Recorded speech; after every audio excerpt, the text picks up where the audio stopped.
સુરત જિલ્લાના નવનિયુક્ત collector doctor Saurabh પારખી આઈએએસે તારીખ 2 ફેબ્રુઆરીએ પદભાર સંભાળી લીધો હતો।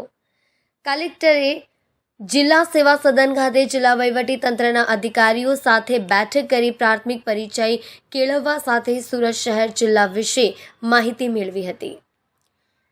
એમણે જિલ્લા સેવા સદનની વિવિધ કચેરીઓ વિભાગોની મુલાકાત પણ લીધી હતી। મૂળ સૌરાષ્ટ્રના વતની ડોક્ટર સૌરભ પારખી 2011ની બેચના આઈએએસ અધિકારી છે। અગાઉ તેઓ ગુજરાત ટુરિઝમ ડેવલપમેન્ટ કોર્પોરેશનના મેનેજિંગ ડાયરેક્ટર તરીકે ફરજ બજાવતા હતા। તેમણે વર્ષ 2012માં ભરૂચના સુપર ન્યુમરરી આસિસ્ટન્ટ કલેક્ટર તરીકે કારકિર્દીની શરૂઆત કરી હતી।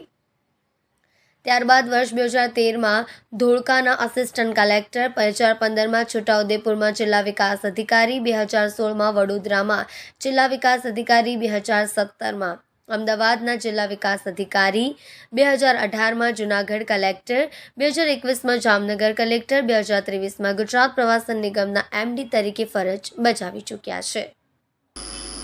સૌને નમસ્કાર। હું ડૉક્ટર સૌરભ પારધી આજરોજ સુરત કલેક્ટર તરીકે ચાર્જ સંભાળેલ છે અને આવતા સમયમાં સુરતના વિકાસ માટે આપણે બધા સાથે મળીને પ્રયત્ન કરીએ અને કામ કરીએ એની જ હું શુભેચ્છા પાઠવું છું।